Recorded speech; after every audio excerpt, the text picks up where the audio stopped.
I see a couple of young adults right there. How old are you guys? You 13. Wow. And next to you? How old are you? You're 10. Okay. I am so sorry for what Martin said. 10 years old. But you know what though? I can't feel too bad because you know what? 10-year-olds are young adults. You are a young adult. I don't see you as a kid. A kid to me, first of all, is someone who doesn't have access to the internet. You have, I'm sure, a tablet or a cell phone or access to online services, right? Services. What the hell is he talking about? Bad choice of words. You know what I mean, right? You've probably seen and heard a few things already, and the parents are like, no, not my child. No, I locked their phone. Yeah, but you don't lock their friend's phone. I feel bad whenever I say something that's kind of like risque, whenever parents bring like a 4-year-old, 5-year-old, 6-year-old, and yes, it happens. Then I feel bad because then I'll meet them after the show and I'm like, I am so sorry for what you heard me say. And it's always funny to see the parents say, oh, they hear worse at home. Nothing like watching a 4-year-old confirm that, you know, just.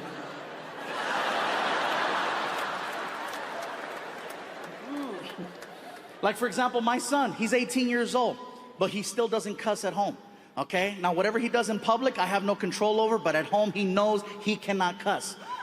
One time in like 13 years, I caught my son cussing at home, and I couldn't even get mad. He had fallen down the stairs. I don't mean to laugh, but think about it. What am I gonna do to him that's worse than what he just did to himself? I heard it too. Just, ah! Son of a bitch! I ran over. I didn't even check his safety. I was like, what did you say? Hey, you earned that one. I said, if you want to say the F word, next time let me push you. That's when I knew he fell hard. Really? No, get up here, come on. Well, cool, welcome you guys. I hope you have a good time. I know you're getting nervous, Dad. You see me talking to you, you're like, what's he telling my son? No, nothing. Nothing, being cool, but thank you for trusting me to bring your kids to the show. Or your young adults, sorry. Thank you for trusting me to bring your young adults to the show. And by the way, I know I keep pointing at people in the front right here. If you're here tonight with someone you have no business being here with, and you see a camera coming by, just be like, hey. Victory! They're very respectful. They'll go to the next person. Don't even worry about that. Is no exception. So, did I really get naked on stage? Ryan, hit the button. I never thought I'd see the day where I could drink a taco. Yeah. And you gotta have that at the end of the night. Don't try to freaking plan out events after going, you know. They'll say, oh, we're gonna eat at Chico's and then go to the movies. No, don't do that, don't do that. You'll be sitting there like, you know, hey, this is a good movie, huh? This is the one where Nicolas Cage comes out and... Anyway, he plays the bad guy in this movie and it turns out really good. Then all of a sudden...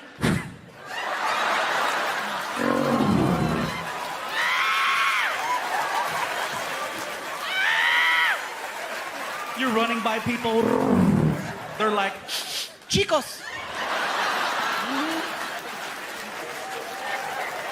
So then, she walks me into the doctor's office. I sit down, doctor walks in, and we spoke for an hour. In a nutshell, what he says is that he wants to take my stomach, which in his opinion is the size of an NFL football, and he wants to cut it and make it the size of a hard-boiled egg. Therefore, you only eat this much and you lose weight with time. Problem with gastric bypass is that if you don't stick to their program religiously, not only will you not lose weight, you will gain weight, and you'll have a series of complications. And then he asked, do you travel a lot? I'm like, I'm on the road 46 weeks out of the year. He goes, this is not gonna work for you. I'm like, I agree, I like 2 eggs. I said, well, what should I do? He goes, I don't know, but this isn't gonna work. So I left the office. I was bummed out, you guys. I get in my car. I was so depressed because I'm like, someone told me I got 2 years to live. Surgery is my last hope. And so I started crying. I was sad. I was in the car. I'm crying. I'm like, what the hell am I going to do? And the only thing that could cheer me up was a drive-thru. And I know that sounds crazy. Some of you are like, isn't that what got you in that position to begin with? Yes, but it's the only thing that made sense. There's a reason why it's called comfort food. Think about that. Anytime you see someone eating a burger, they never look sad. They always look happy. You might look sad walking in, you might look sad walking out, but when the actual event of eating a burger is happening, life couldn't be better. That's right. My girl told me that I make sounds when I eat burgers. I didn't know. Apparently I do. I'm eating a burger and I'm like,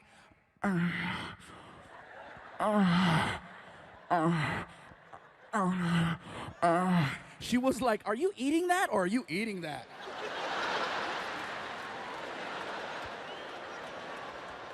Think about it. Who's sad when they're eating fast food? I'll tell you who's sad. The person eating a salad watching someone eat fast food. That's who's sad. So I pull up to this fast food restaurant with a big M on it. And the guy in the speaker's like, may I help you? And I'm crying. I'm like, you have no idea. What I eventually wound up doing, you guys, is I started low carbing. Now, I am not eating healthy by no means, okay? I still eat fast food every single day. And people question it. How do you eat fast food and lose 100 pounds? I'll give you an example. I'll go to a burger place and I'll order a double cheeseburger. I won't eat the bread. I won't eat the onions, the tomato, the ketchup. I'll eat the meat, the cheese, the mayo, the mustard, and I'll order up to 3 with like 3 diet sodas.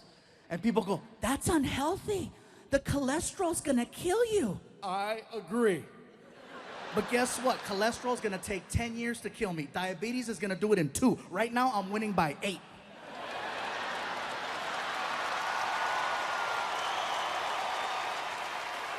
Hell yeah, that's called fluffy math, bro. There's a lot of people mad in here right now. Fluffy found a loophole, yes. So I started low carbing, I started doing yoga, and I know that sounds like a joke right there. Yeah, some of you are like, he means yogurt. No, yoga. Freaking DDP helped me, and then I started lifting weights, and it's kind of hard for me, guys, because now I have people at my shows telling me, we're noticing there's a little difference. You're a little less fluffy. What's going to happen if you keep losing weight? What are we going to call you? What are we going to call you? I lift weights. Call me Buffy. I don't care. The point is that I'm not trying to lose weight for vanity's sake. I'm very secure. The point is that I'm trying to lose weight so I can be around for my family, so I can be around for my friends, and so I can be around for you.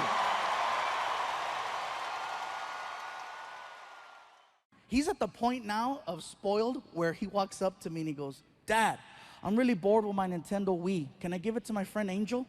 I go, what did you just say? I'm bored with my Nintendo Wii. Can I give it away? I go, is it broken? No. How long have you had it? Woo, for like 4 years. I go, how many games do you have for the Nintendo Wii? Like 300? I could feel you judging me over there. I felt that. Oh, you're judging me right now. I could feel it. She's over there. She's like, this is some Dr. Phil shit right here. He really messed him up. I heard you. Let me just, for the record, let me set this straight, okay? I did not buy my son 300 games. Here's what happened.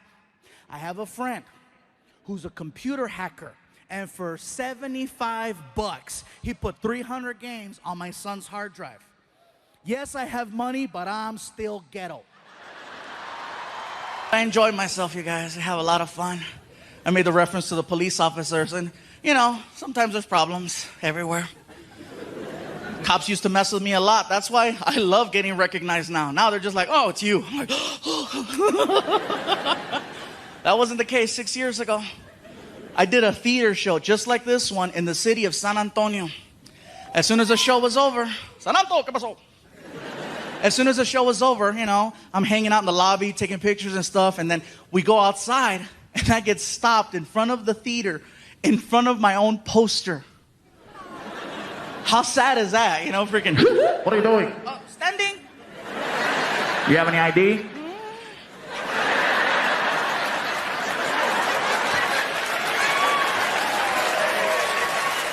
Keep going. All right. Now, every chance I get to have fun with them, I will. Last time I got stopped, the cop came to the car all mean. You know why I stopped you? I looked at him with a straight face and I said, 'cause I'm black. guy. Hell yeah, man. What's up, player? He turned the flashlight on, you guys. Get the hell out of here, stupid. Yay, yay.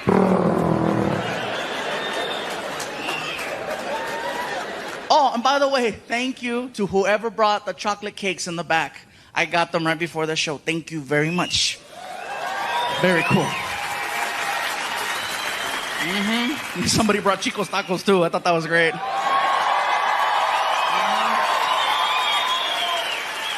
Now, you guys here know what I'm talking about, but everybody that's watching at home, they're like, Chico's tacos? Oh, what the hell's that?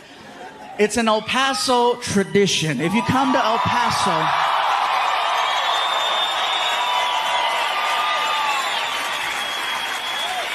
just know that that's right here. That's the tradition in El Paso. I ran into people in other places like Chicago and New York. I'm like, where you from? El Paso. And I say, Chico's tacos. And they're like, oh. Like, wow, yeah, that's hardcore. It is the craziest food I've ever tried, you guys. Craziest ever. Reason is, they give you these little taquitos and there's like a sauce and you pour it and like the taquitos float and then it absorbs. And I never thought I'd see the day where I could drink a taco.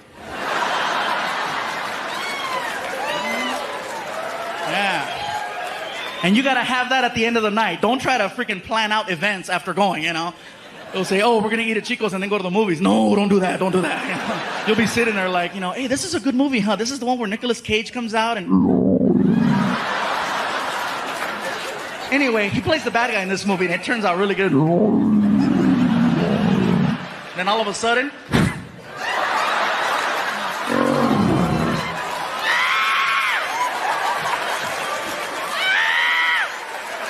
You're running by people.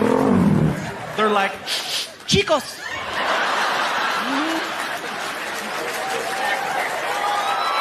El Paso tradition.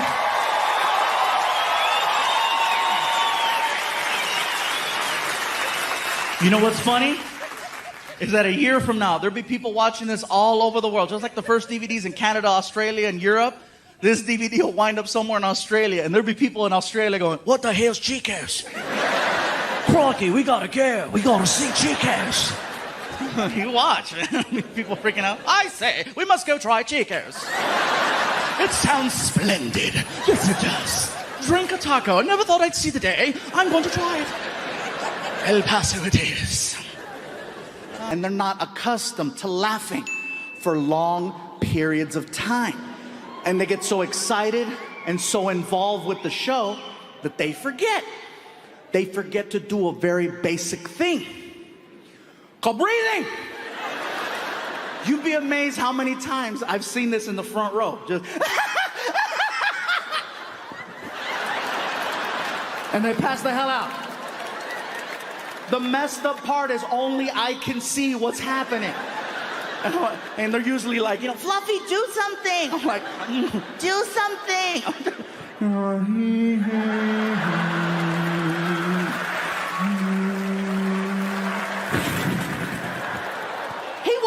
Thank you.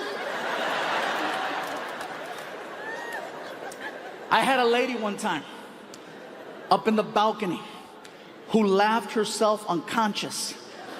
And she went forward and she wound up hitting her head on the rail that was in the aisle. Now, I couldn't see this because I'm on stage and I had spotlights in my face. And it wasn't until after the show was over when Martin came back out on stage and he took the microphone. And then he tells me in my ear, bro, some lady just got hurt on the balcony. The paramedics are here. They have her in the lobby. Let's go check on her. I'm like, let's go. So we go behind the curtain. Security is waiting for us with the car. So we jump in the car and they raced us around to the front of the building. Now, as soon as we get to the front, we see an ambulance. We start walking in. And now, not to take anything away from this serious moment, because this really did happen, it's a little bit funny in the sense that my show just finished and people are now starting to leave the building. They just saw me on stage a minute ago and now they see me walking in the front door. You gotta see it through my eyes, Just...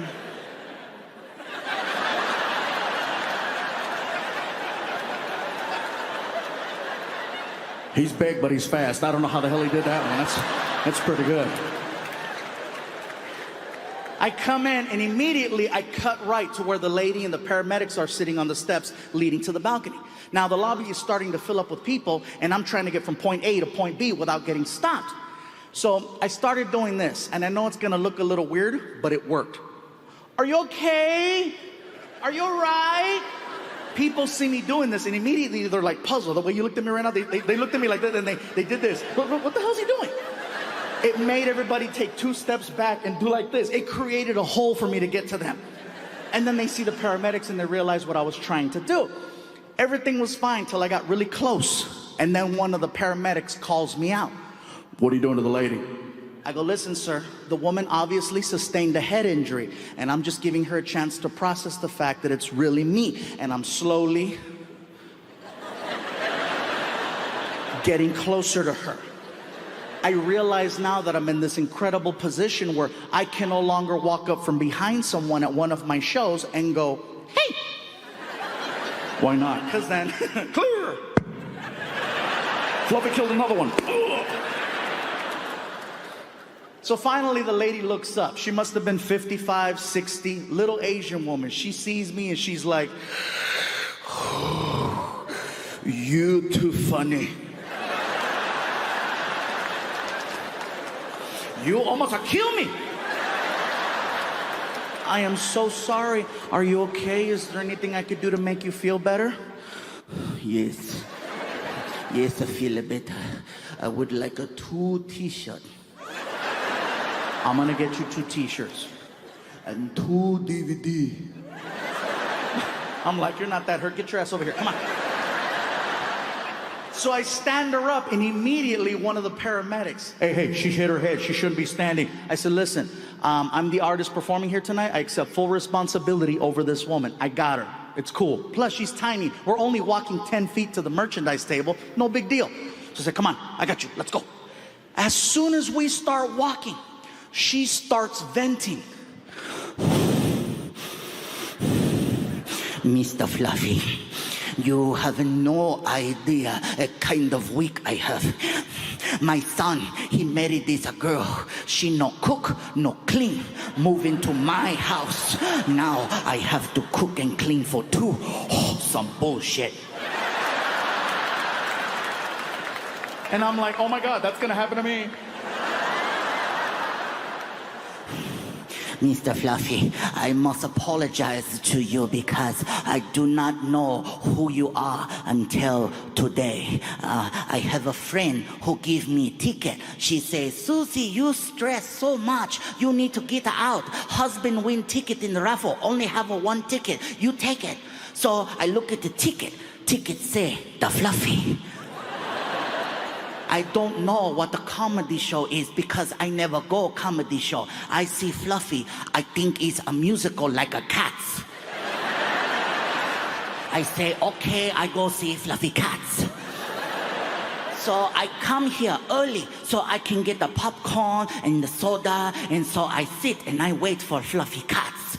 Next thing I know, your friend Martin, he walk out on stage with the big hair, big goatee. I say, oh, this not the Cats.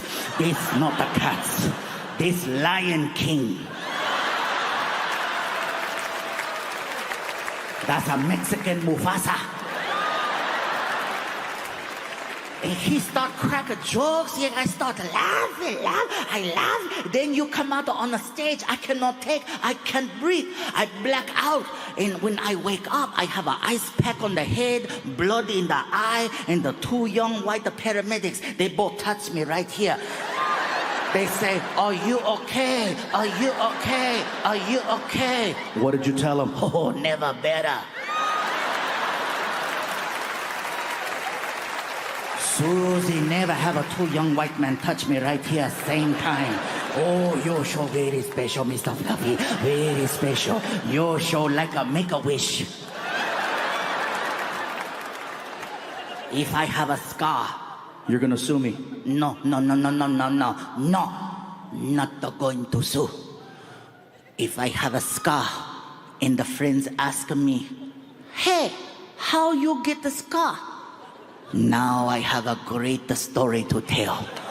I'm going to say, two white men, same time.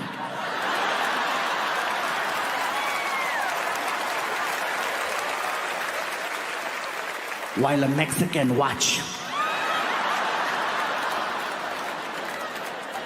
I get her back to the paramedics. The paramedics are like, she's a handful, huh? I'm like, oh yeah, she's horny. She likes you. So here you go. As soon as I turn around, all I see is a lobby full of people and a bunch of cell phones. There's footage of what I just told you out there. Everybody was recording what happened. What I thought was cool is that everybody waited for me to finish with the lady and the paramedics, and then all of a sudden, when I turned around, just people started coming up. Some people wanted to shake my hand, some people wanted a high five.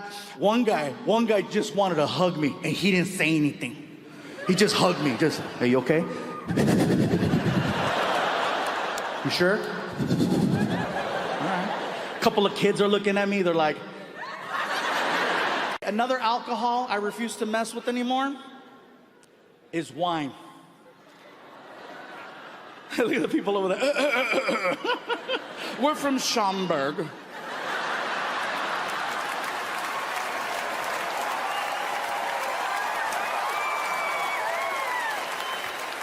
For those of you that don't know, Schaumburg is the kind of the Beverly Hills of the area, so I'm sure you figured that one out by now.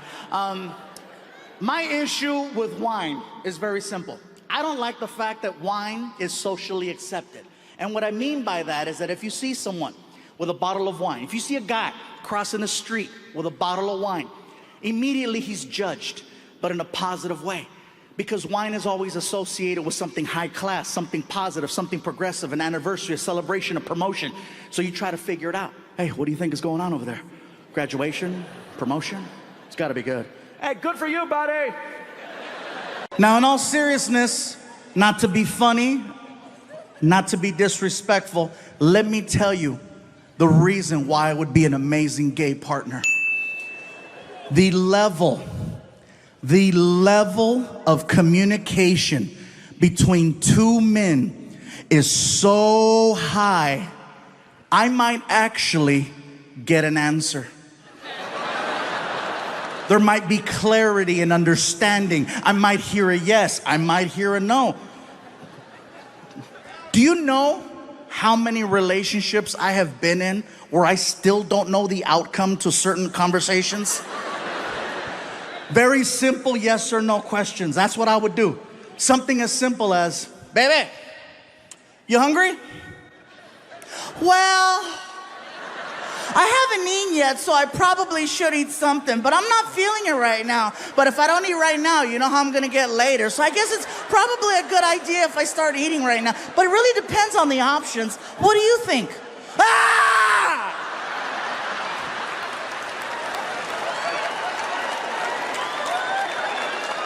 What about this one? Baby, where would you like to eat? You hear all the guys? Yeah. Finally! I'm not alone! Everybody's pointing at somebody right now. Guys, am I right? This has to be, you would think that this is the safest question in the world to ask, but it's not. Well, just pick something. You know me, I'm go with the flow. Whatever you decide is okay with me. You know me already, just pick something. All right, we're going to Burger King. I don't like Burger King. Why do we gotta go to Burger King? Burger King gives me chorro. Chorro is Mexican diarrhea. How about this one? How do you feel? Really? Really? You want to know how I feel? Well, you know, maybe if you'd pay attention from time to time, you might know how I feel. You might not need to have to ask me such a question because you would already know exactly how I feel. The amount of time and energy I've exhausted to let you know how I feel, and you have the nerve to ask me, how do you feel?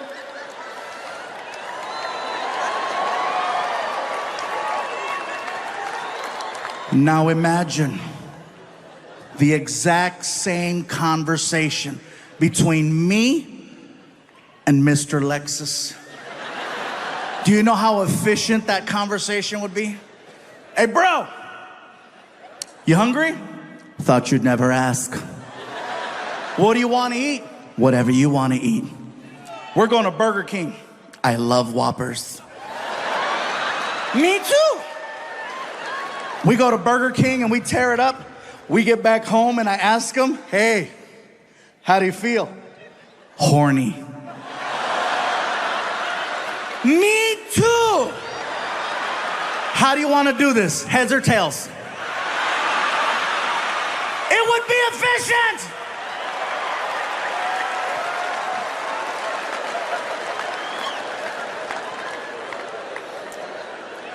It's hypothetical. But believe me, I still think about it, you know? Especially whenever I get into fights with my girl and she says something like, oh, you think you can do better? Oh, I know I could have a Lexus.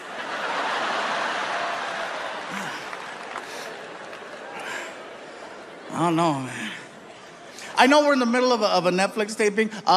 Whoever's running the light up there, just want to make sure, because I keep moving, and I stepped out of your light twice. Just any other show, I'd be like, no problem, no big deal. But this is for Netflix. It's the people that replaced Comedy Central.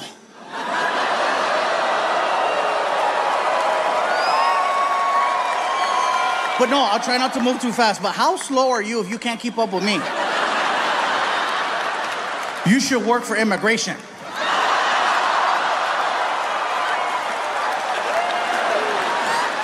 I'm just giving you a hard time. I'm sorry.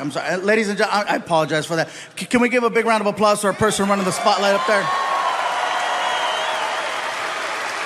I honestly don't think that the people that work behind the scenes, like the spotlight operators, get enough credit. Whether it's the spotlight operators, the people that run the cameras, the people that set up the stages, the people that work security, the people that run the building.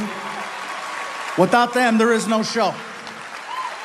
And the same thing goes with me. I got my own support team, managers, agents, promoters, you know, friggin' merchandise people. I have a bus driver named Dave who has never received any credit. And he's been working for me for almost 10 years now. This man has successfully gotten me to every single comedy show on time without fail.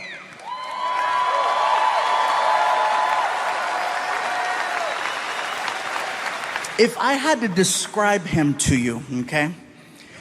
Dave looks like the word America. Not America, America. He's about 6 feet tall, he's white, he has a gray beard, and he wears a trucker hat. And he's gotta be one of the most hardworking people I have ever met. Now, when I say hardworking, hey, I'm on the road 46 weeks out of the year, so I know. Difference is, I fly home every Monday, Tuesday, Wednesday. Dave stays on that bus and he gets it to the next city where we meet him. He works anniversaries, holidays, special moments. Christmas time, I was with my family. Dave was driving that bus on the East Coast. New Year's, I was with my family. Dave was on the East Coast driving that bus. One of the hardest working people I've ever met. I just want to give him a shout out.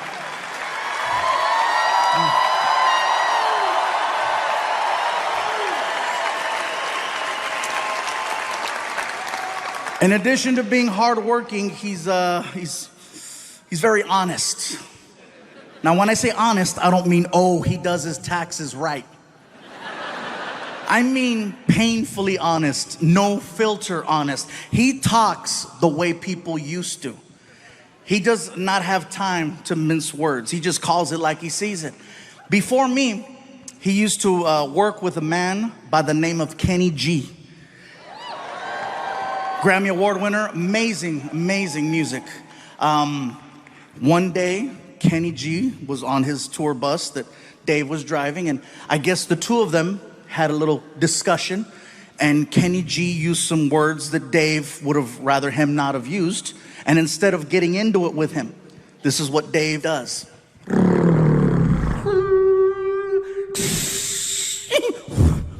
Kicked Kenny G off of his own bus.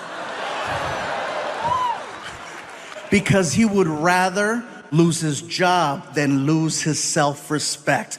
And that's the man I work with. He's a bad dude. You guys are clapping, but you should have seen the interview. Oh man, it was a good one. He looks at me and he says, "Hey, let's get one thing straight. I don't give a shit who you are. You treat me right, I'll treat you right. You pay me on time, you'll live." Not to mention the fact that he keeps that tour bus squeaky clean. And he takes a lot of pride in that as well. One night, I was drinking on the bus, and I go to put my cup down, and I missed the table, and the cup hit the floor. I didn't get up right away to get the cup, because I figured I'm gonna get up in a couple minutes and make myself another drink. I'll pick up the cup then. Dave sees the cup on the floor, and then he looks at me and says, "Hey, I ain't your mama. Pick that shit up."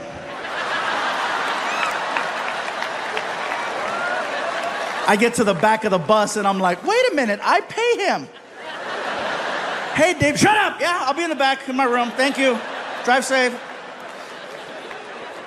And people tell me, you work with a man who talks that way to you? Why? Let me tell you why. Because he's honest. With Dave, you know exactly what you get. Nowadays, it is so hard for me to tell who's being genuine and who has an agenda. And with him, you know exactly where you stand. If he likes you, he loves you. And if not, you're on the curb with Kenny G. This next thing I'm gonna say is in no way, shape, or form political. So please don't take it that way. The vaccine. Look at some of you. Oh, here we go. Here we go. I knew it. I knew it was coming. I knew it. Look at him. He's got booster written all over him. Look at him. I'm not here to tell you what to do with your bodies. I'm just here to share a story. I got vaccinated, okay, and I'm not saying it to get approval. I'm just telling you because, you know, hey, look, I was 85% of the underlying conditions.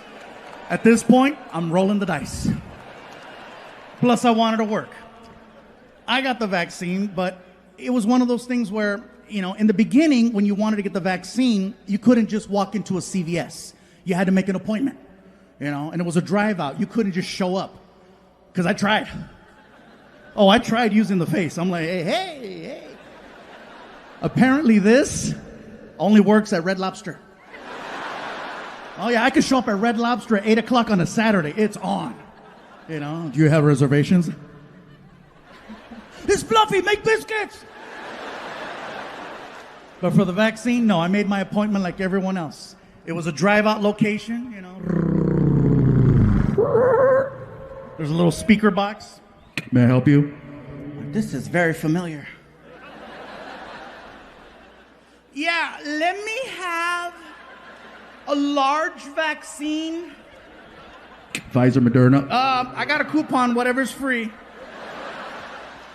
Pull up to the window. And then I pull up to the next window. And then a guy who's all covered up, he's got the whole, you know. Then you give him your arm, and then they harpoon you, and they make you park your car for 10 to 15 minutes in case you have an allergic reaction. So I'm sitting in the car, and I got the radio going and the AC going, and I glance over, and I notice that there's people there protesting. And that's fine. Protesting is a right, and I'm all for it, okay? My problem is when protesters leave the sidewalk and get right in your face. So here's what happened. I glance over, I see the protesters, and I locked eyes with one of them.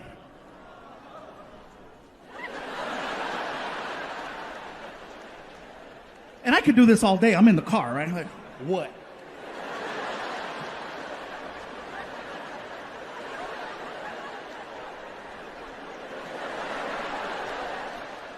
The lady who I'm looking at all of a sudden starts walking towards me, and I'm like, ah, shit.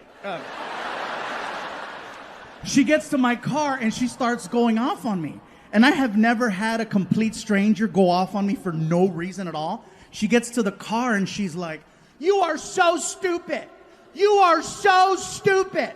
How could you get the vaccine? How could you get the vaccine? You have no idea what you just put inside your body, dumbass.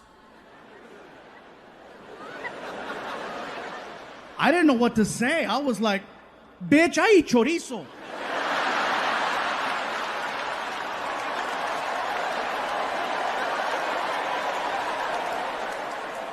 You have no idea what that vaccine has to work through in order to have any type of effect whatsoever. It's got to go through years with the chorizo, chicharrón, carnitas, carne asada, freaking hot dogs, bologna, spam, menudo, caldo de res. Oh. It's got to go through the